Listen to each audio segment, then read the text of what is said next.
Exercise 3, इसमें मैंने आपको 1 से 20 तक पूरी एक्सरसाइज बता दी थी। अब बची है only 21 to 25। Look here now, ये भी समझा दूँ। You will not do it, इसको पैसिव वाइज में कन्वर्ट करना है, तुम इसे नहीं करोगे। तो ये कौन सा टेंस है? ये फ्यूचर इंडेफिनिट टेंस है। फ्यूचर इंडेफिनिट टेंस पहचान जाते हो, विल शैल आता है हेल्पिंग वर्ब में।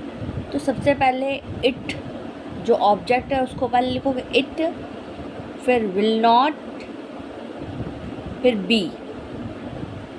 It will not B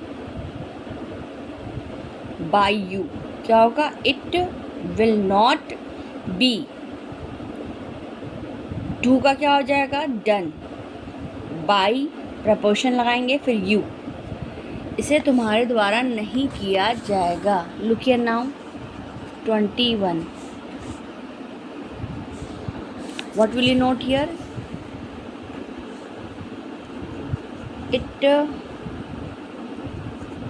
will not be done by you। हो गया। इसके बाद है they will not have trusted him, वे उन पर विश्वास नहीं कर चुके होंगे। तो अब इसको कैसे चेंज करेंगे? ये जो हिम है ऑब्जेक्ट, हिम को ही में कन्वर्ट कर देंगे, सब्जेक्ट बन जाए ही, फिर विल नॉट हैव, फिर been. He will not have है तो have been. He will not have been be trusted, preposition by them. They का किसमें कन्वर्ट हो जाएगा? देम। विल नॉट हैव की बात है तो ये कौन सा टेंस है? Future perfect. कौन सा टेंस है? Future perfect. तो he will not have been trusted by, trusted के बाद प्रपोशन, फिर देम। दे का किसमें कन्वर्ट हो जाएगा? देम में। क्या क्या लिखेंगे आप? He will not have been trusted by them। हो गया। इसके बाद है you will have spent all the money, तुमने सारे रुपए खर्च कर दिए होंगे। तो अब इसको आपको पैसिव वाइज में कन्वर्ट करना है। तो जो आपका ये फ्यूचर परफेक्ट है, विल हैव की बात हो रही है, तो ऑब्जेक्ट है, पहले उसको लिखोगे ऑल द मनी। क्या लिखोगे? All the money. फिर विल हैव बीन, क्या लिखोगे? All the money will have been. फिर स्पेंट, स्पेंट का ये पहले से ही थर्ड फॉर्म है। स्पेंड, स्पेंड फर्स्ट फॉर्म होती है SPEND, जिसका मतलब होता है खर्चा करना। स्पेंड का second form spent, third form भी स्पेंट ही होगा।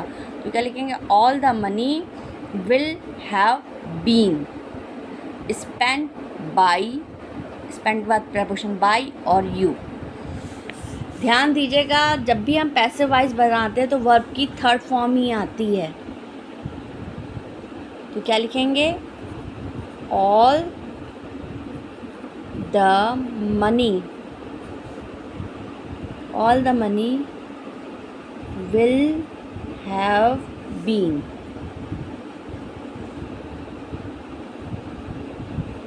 spent by you। all the money will have been spent by you, सारा रुपया तुम्हारे द्वारा खर्चा किया जा चुका होगा।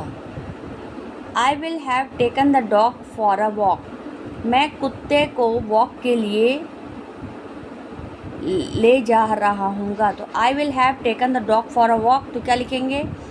द डॉग, फिर विल हैव बीन, क्या लिखेंगे? The dog will have been. Object यहाँ से बनेगा, यहाँ से। ये जो ऑब्जेक्ट है the dog, for a walk से नहीं बनेगा।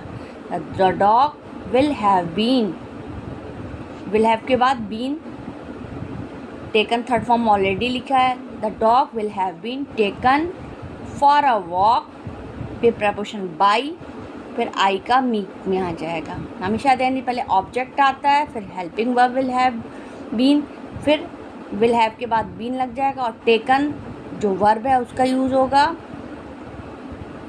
फिर फॉर अ वॉक, फिर प्रपोशन बाई मी। क्या लिखेंगे? The dog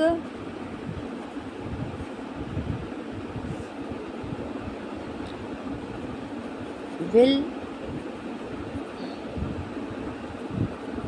have been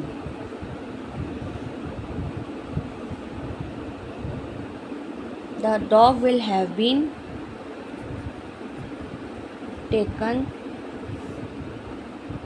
for a walk. The dog will have been taken for a walk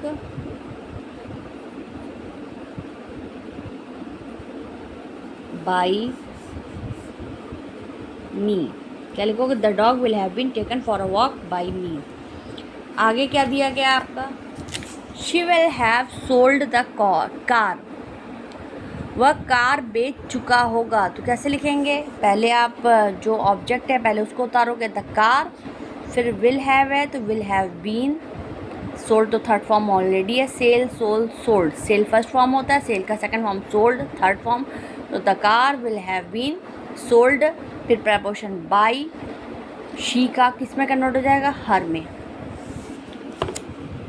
car उसके द्वारा बेची जा चुकी होगी, तो क्या लिखेंगे? The car will have, sorry ये अलग है, बीन सोल्ड बाई हर। हो गया क्लियर? नाउ ये एक्सरसाइज कंप्लीट हो गई इतनी। अब मैं आगे आपको इम्परेटिव सेंटेंसेस बताऊंगी, ठीक है? अब इसका वीडियो मैं अपलोड करूंगी। Okay bye.